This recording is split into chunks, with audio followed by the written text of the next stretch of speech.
Atlântida no Reino das Trevas. Roger Bottini Paranhos. Capítulo 14. O desequilíbrio do Vril.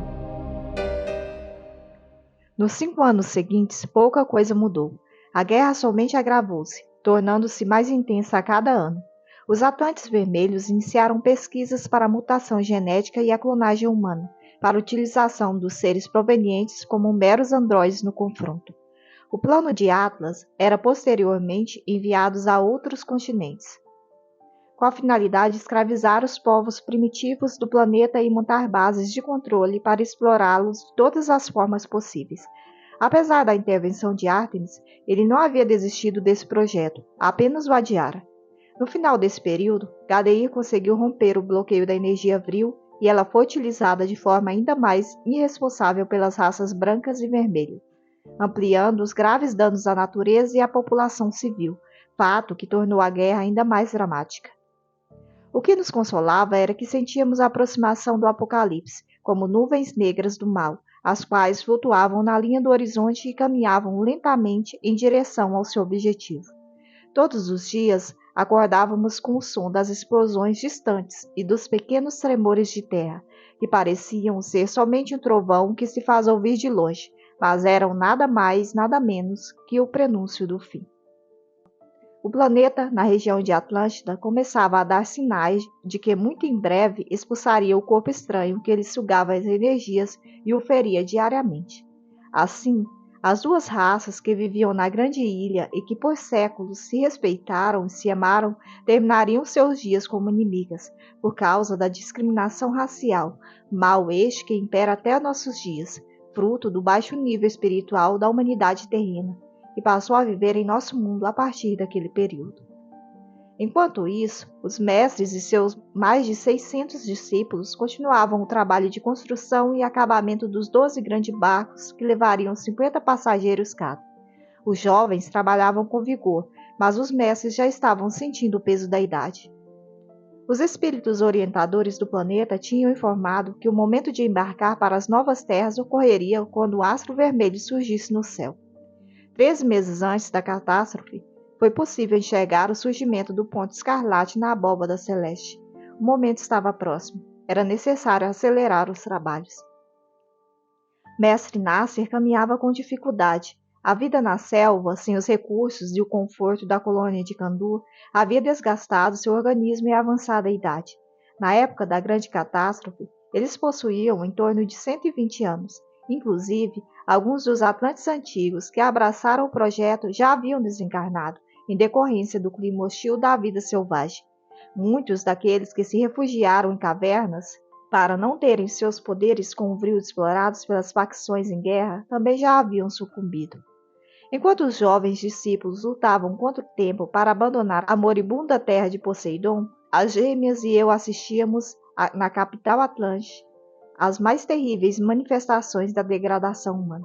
O comportamento bizarro e o olhar vidrado das pessoas nas ruas nos davam a impressão de que todos haviam sido infectados por um vírus desconhecido ou então suas almas estavam possuídas por seres demoníacos.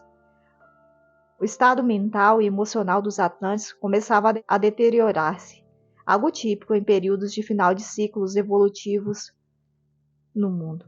No fundo de nossas almas, lá no inconsciente, podemos sentir quando o grande juízo se aproxima, assim como está ocorrendo nos dias atuais. Aqueles que estão sintonizados com um baixo padrão vibracional ficam angustiados e irritadiços, externando ainda mais as mazelas de suas almas. Assim os dias se passaram, até que, em certa manhã, enquanto eu dormia, fui despertado pelo roçar dos longos cabelos de sol em meu rosto. Ela sempre fazia isso quando queria me acordar pela manhã. Mas daquela vez não o fez para acordar-me com um lindo sorriso no rosto. Ela estava soluçando e com a face coberta de lágrimas. Eu me sobressaltei e perguntei a ela, abraçando-a: "O que foi, meu amor? Por que você chora?" A sempre alegre loira me abraçou forte e disse com voz reticente: Acabou o equilíbrio com o Vril. Nossa força conjunta está maior que a dos vermelhos. O fim está próximo." Eu, então, pulei da cama assustado, enquanto Lua despertava e corri nua até a sacada. Concentrei-me no quinto elemento e constatei que a cativante sol estava com a razão. O que teria acontecido? Era um desequilíbrio grande demais para ter ocorrido em decorrência da morte de um único sacerdote vermelho.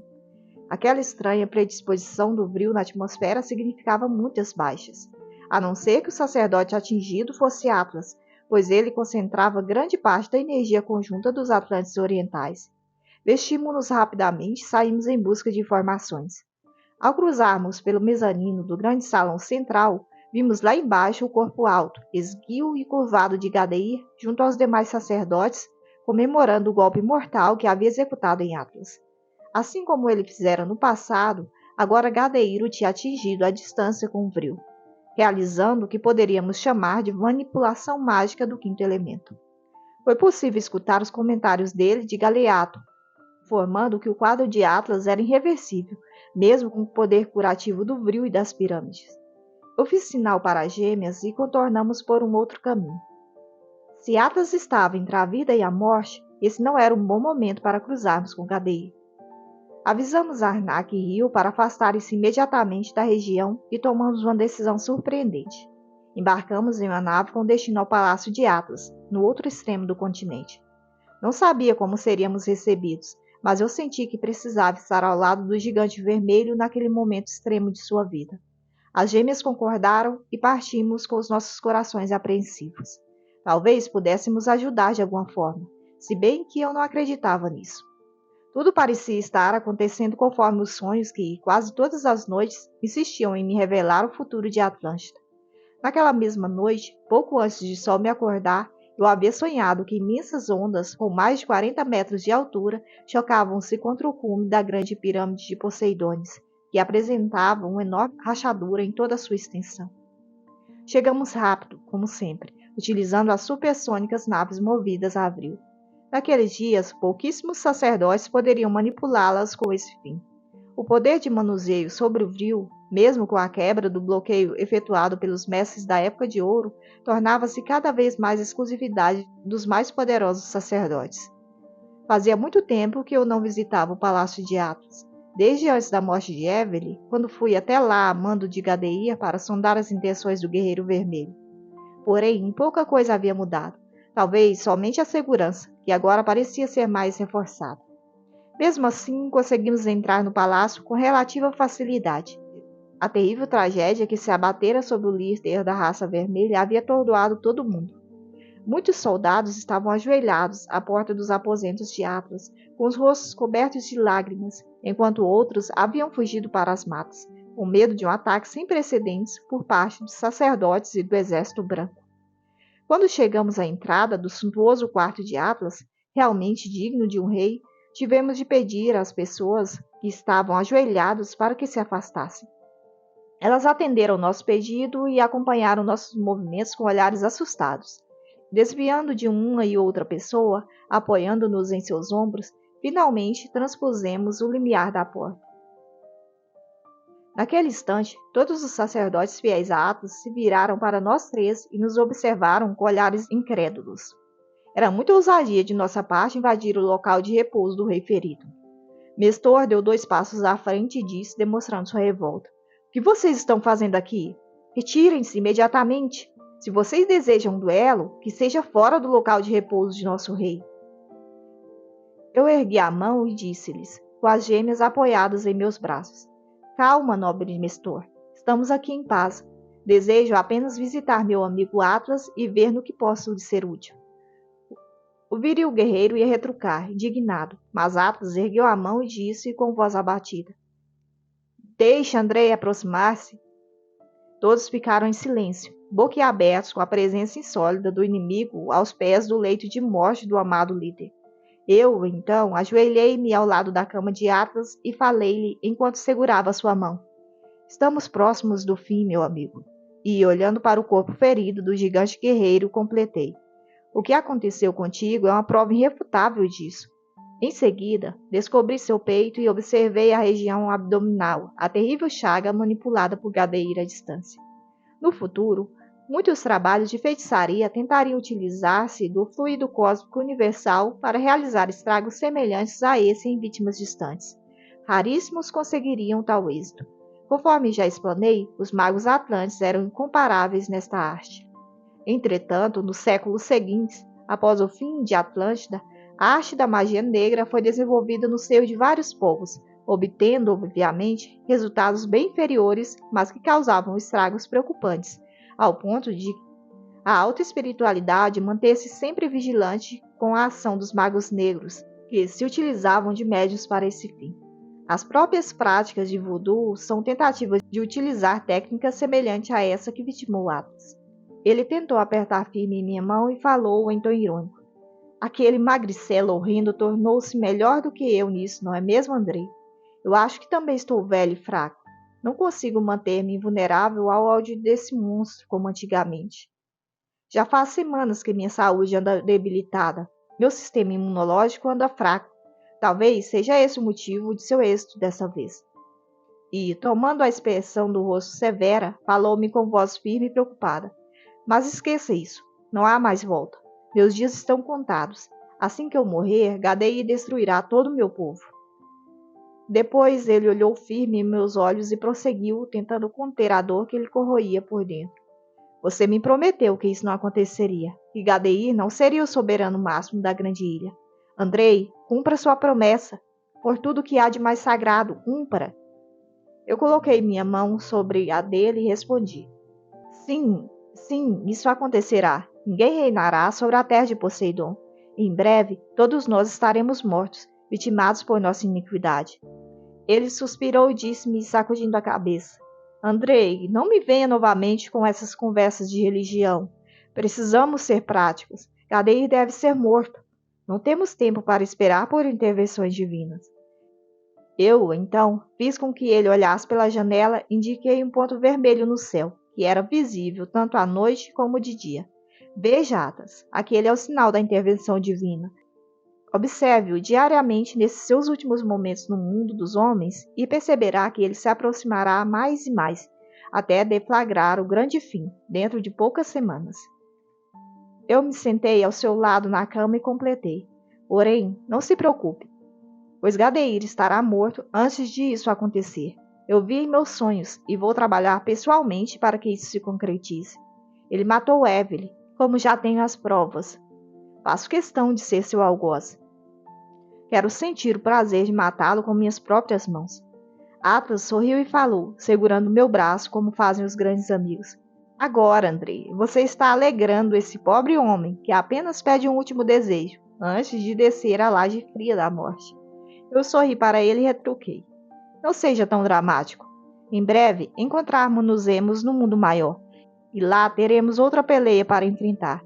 Gadeir fez pactos com os dragões das trevas durante todos esses anos para vencê-lo.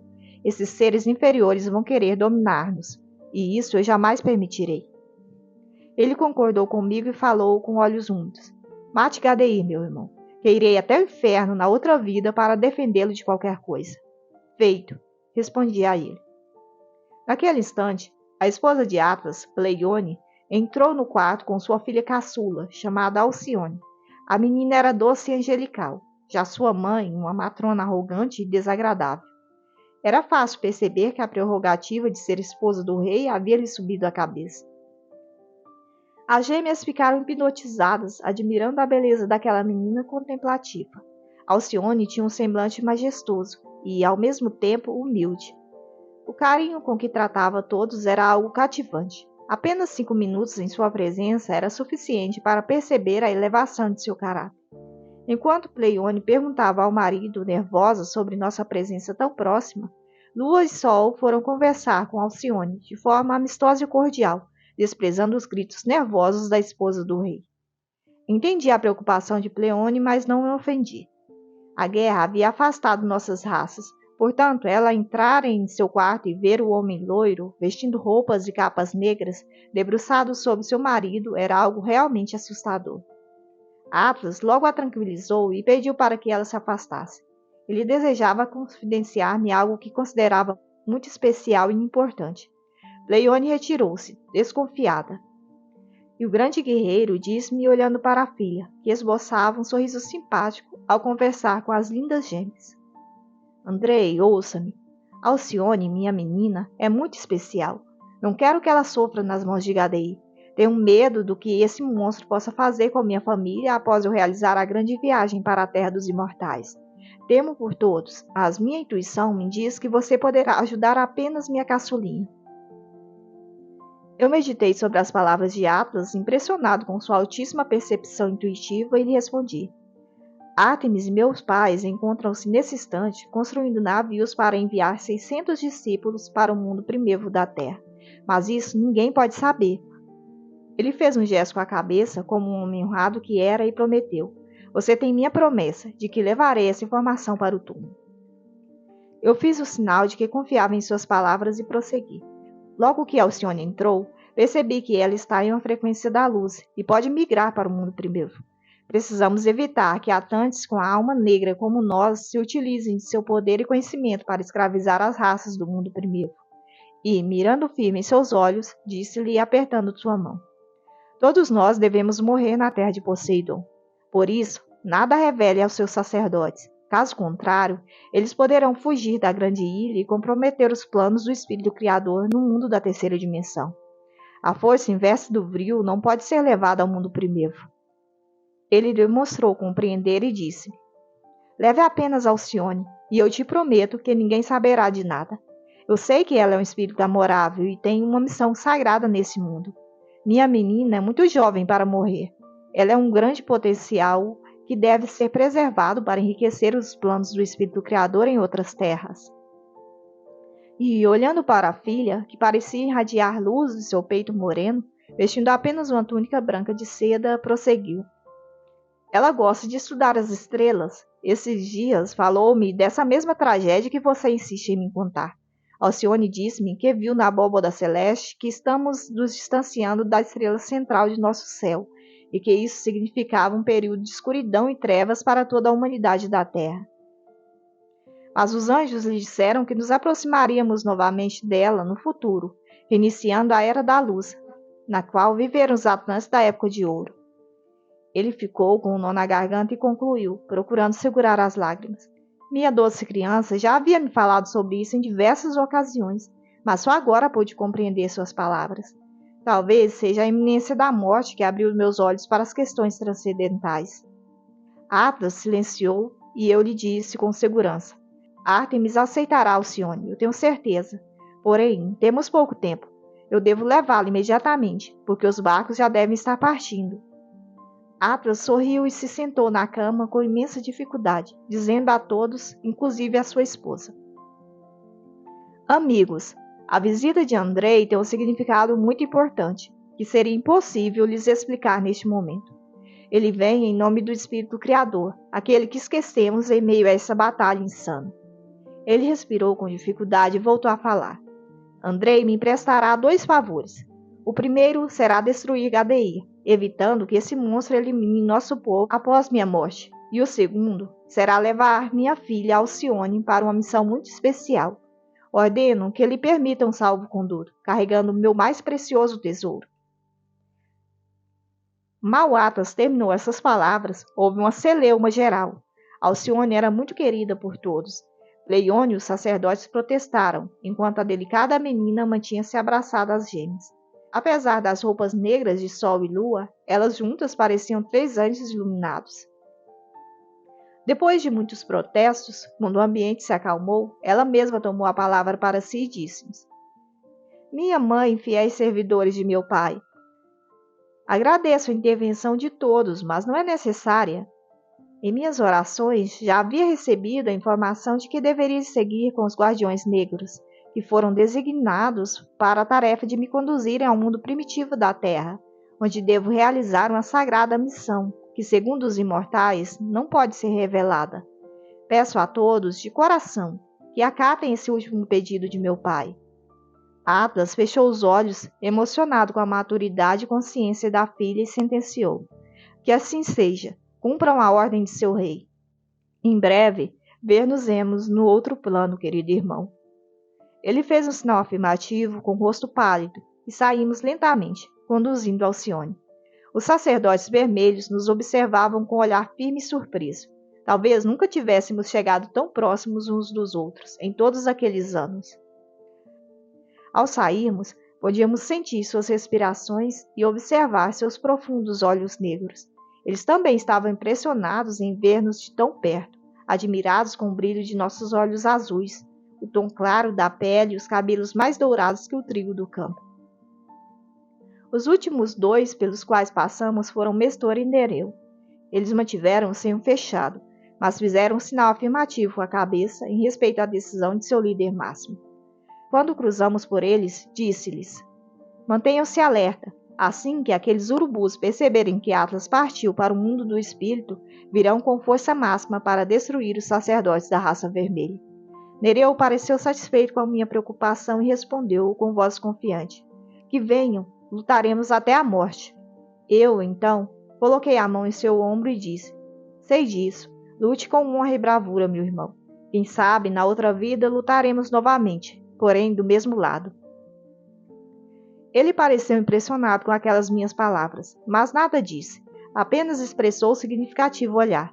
Eu dei 2 passos mais e me virei novamente para lhe dizer: e perdoe, Arnak, todos nós cometemos erros nesta vida. Ele fez um gesto de contrariedade. Eu sabia que seria inútil convencê-lo naquele momento. Então, rapidamente, descemos as escadarias com nossas capas pretas por fora e escarlate por dentro, esvoaçando ao vento. E realmente lutamos juntos, tanto na época da unificação do Egito, ao lado de Menes, como depois, no reinado de Akhenaton, quando eu era Radamés e ele, o general Horemheb. 100 anos depois, o fato se repetiu ao lado de Moisés, quando vivemos as personalidades de Natanael e Josué. Enquanto Alcione se despedia de uma menina que parecia lhe ser muito próxima, preparamo-nos para a decolagem. Ela entrou na nave e a jovem ficou nos observando com os olhos úmidos. Lua colocou a mão em meu ombro e disse: meu amor, espere, leve a outra menina também, não nos custa nada. Eu virei para minha adorada morena e disse: Lua, nós não podemos abusar. Ártemis talvez não autorize 2 embarques imprevistos. Alcione, em seguida, disse-nos com sua voz suave e serena, impregnada de elevada autoridade: é minha irmã, ela se chama Selena. Sol tocou em meu braço com delicadeza e falou: venha, Selena. Andrei, não se preocupe. Ártemis autorizará. Consigo ver a luz na aura dessa menina, assim como na de Alcione. Não discuti, até porque parecia que Alcione é quem dava as ordens ali. Ela não pediu. Assenti que era sua vontade, portanto, resolvi consentir sem nada dizer. Apesar de não termos pedido autorização a Atlas para levar outra de suas filhas, permiti seu embarque com um discreto gesto de cabeça. Eu havia notado que alguns de seus homens suspeitavam que nós faríamos algum mal a Alcione, mas não tínhamos tempo para discutir. Partimos rapidamente com as 2 em direção ao litoral. As gêmeas estabeleceram contato telepático com Ártemis e obtiveram a localização exata de onde encontrá-los. 10 embarcações já haviam partido nos últimos dias, só faltavam 2 que seguiriam viagem dentro de poucas horas. Naquele período, a única forma de comunicação à distância passou a ser a telepatia. Os telefones móveis tão utilizados na época de ouro necessitavam de grandes concentrações de brio na atmosfera. Era por meio do 5º elemento que se estabeleciam as frequências de comunicação. E, como ele estava rarefeito, tornou as nossas redes de comunicação inativas, assim como acontecia com as naves que não decolavam mais do solo fazia décadas, salvo raras exceções, como em nosso caso, em que poderosos sacerdotes do Vril manipulavam-nas manualmente. Ártemis e Cristi nos receberam carinhosamente, enquanto Nasser e Atones prosseguiam empenhados no trabalho dos preparativos para os últimos embarques. Cristi, então, aproximou-se de mim e me abraçou, dizendo: saudades de você, meu filho. Eu retribuí o abraço, mas não permiti que ela se deixasse levar pelos sentimentos. Vamos, Cristi, temos muito trabalho a fazer, o embarque deve ser rápido. Eu apontei para o céu em direção ao asteroide que se aproximava rapidamente e completei: eles precisam partir logo, para que a embarcação se afaste a tempo de não ser tragada para o fundo do mar, com a grande ilha. Ela concordou com um gesto delicado e foi continuar suas tarefas, com os olhos úmidos. Senti-me mal por desprezar seu amor, mas eu vivia em outro mundo, em que essas demonstrações exteriores de carinho deveriam ficar cada vez mais distantes. Já as gêmeas não se importavam em demonstrar a afeição que cultivavam em seus corações. Por várias vezes, vi-as roubando beijos carinhosos de Ártemis e Cristo. Elas conciliavam muito bem as trevas com a luz, mas minha psique, perturbada, não conseguia agir da mesma forma. Tentando escapar dessa tormenta de sentimentos, fui apressar os jovens a recolherem os mantimentos que deveriam levar na viagem. Eles me olhavam com reservas, por causa de minha capa preta, porém me respeitavam, pelo imenso afeto que tinham pelos mestres.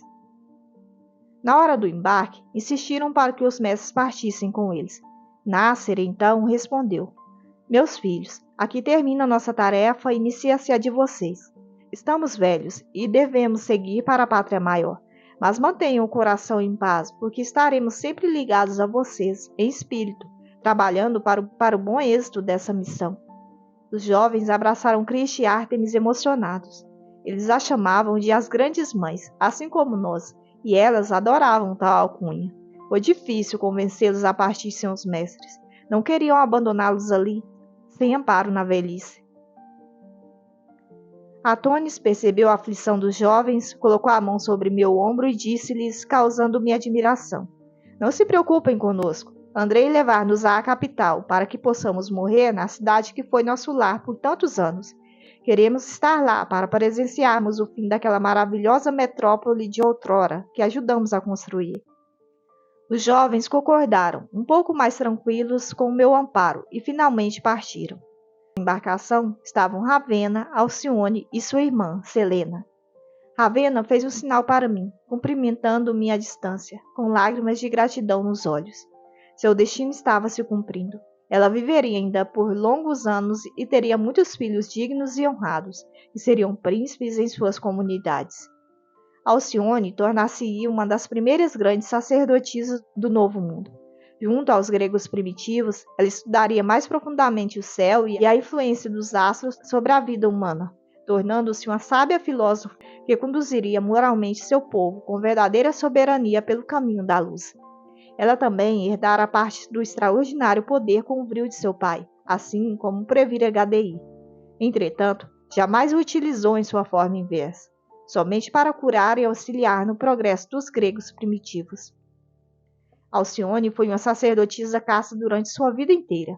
Não teve filhos, assim como Selena, sua irmã, terminando ali a fantástica linhagem de Atlas, o guerreiro gigante, que se tornaria um deus da mitologia grega. Depois da morte de Alcione, batizariam a estrela central de nossa galáxia com seu nome, aquela mesma que descobrira ainda quando vivia ao lado de seu pai e previra que a humanidade entraria em um período de 12.000 anos de trevas por ela estar em um movimento de afastamento de nosso sistema solar, deixando de nos banhar com a ação benéfica de seu cinturão de fótons. Se sabemos que nossa psique é influenciada pelas fases lunares, imaginem enquanto sofremos com relação à disposição da irradiação de uma estrela da magnitude de Alcione, conforme já explicado no capítulo introdutório deste livro. Aos poucos, os 2 últimos navios foram sumindo, após as ondas do mar, em direção ao horizonte. De longe, abraçados, víamos os acenos e as irradiações de amor que eles dirigiam a seus mestres, em um misto de cores belíssimas. Cristo, com os olhos úmidos de emoção, disse: Cumprimos com admirável êxito nossa tarefa. Escolhemos bem os meninos. Eles serão focos de luz no novo mundo e trarão um grande impulso para as civilizações que ajudarão a formar na Terra primitiva. Aquele grupo de jovens honrados que foram divididos em 12 embarcações navegariam por semanas até encontrar praias distantes, conforme a vontade dos ventos e o sopro de Deus. Alguns aportaram no Vale do Nilo, outros nas Américas. Alguns rapidamente chegaram ao Mediterrâneo e regiões próximas. Eles logo foram bem recebidos por causa de sua simpatia, luz interior e, com o passar do tempo, em razão dos avanços que trariam a essas civilizações primitivas. Eram vistos como os deuses que abandonaram seu mundo distante para viver entre os mortais. Atlântida já não existia mais, e seus raros herdeiros desceriam definitivamente à vibração da esfera primeva da Terra. Do acasalamento entre essas duas espécies nasceriam, do ventre das gestantes, crianças férteis, que dariam origem a uma nova linhagem, os chamados Filhos dos Deuses. Eles aperfeiçoariam os povos primitivos em todos os aspectos, promovendo o avanço dessas civilizações. A partir de então, o mundo primitivo da Terra deixou de ser designado como tal, tornando-se a única e definitiva plataforma de aporte de espíritos para evoluírem no cenário da vida humana terrena. A era da mítica Atlântida havia sido encerrada de forma melancólica. Ártemis passou a mão pelos cabelos de Cristo e disse: Sim, minha querida irmã, cumprimos nossa tarefa. Basta agora aguardarmos a vontade divina e seguirmos nosso destino rumo à nova etapa evolutiva em que nossos irmãos Atlantes já vivem. Elas se referiam aos Atlantes da Época de Ouro, que haviam ascendido a uma esfera superior e não mais encarnariam na Terra, prerrogativa que também cabia a todos os mestres, ainda mais depois de todo o esforço que realizaram em Atlântida em nome do Grande Espírito. Atônis, então, disse com um brilho nos olhos: Não, minha missão ainda não terminou. Eu ficarei na Terra e ajudarei os capelinos a evoluir. Pedirei ao Grande Espírito para seguir trabalhando no mundo por amor aos nossos irmãos, que aqui em Atlântida iniciaram seu ciclo de encarnações na Terra, e também por aqueles que já vivem no precário mundo primitivo deste planeta. Os mestres se olharam em silêncio. Atônis mantinha um semblante sereno e iluminado por uma radiosa energia dourada, tão bela quanto o sol. Ele estava com a razão. Os mestres estavam muito engajados na evolução dos capelinos para abandonar a Terra. O mal que praticávamos não lhes causava revolta, mas sim compaixão. Apenas desejavam nos libertar das práticas anticrísticas que são filhas diretas da ignorância espiritual. E foi assim que eles ficaram ao lado dos agentes do Cristo na Terra. Trabalharam tanto no plano espiritual como material por longos séculos. Retornaram juntos ao mundo físico em várias ocasiões, até que, durante a 18ª dinastia egípcia, desceram para preparar o povo da terra de Queme para a chegada do Messias, o Grande Espírito. Ártemis reencarnaria como Ramoses, o sumo sacerdote do templo de Osíris. Nássir chegou ao mundo como sumo sacerdote de Heliópolis, Merihá. Cristi reencarnou como a rainha Nefertiti, e Atônis chegou ao mundo como Akenaton, o faraó do Deus único, conforme narramos no livro Akenaton, a Revolução Espiritual do Antigo Egito e suas sequências, Moisés, o libertador de Israel, e Moisés em busca da Terra Prometida.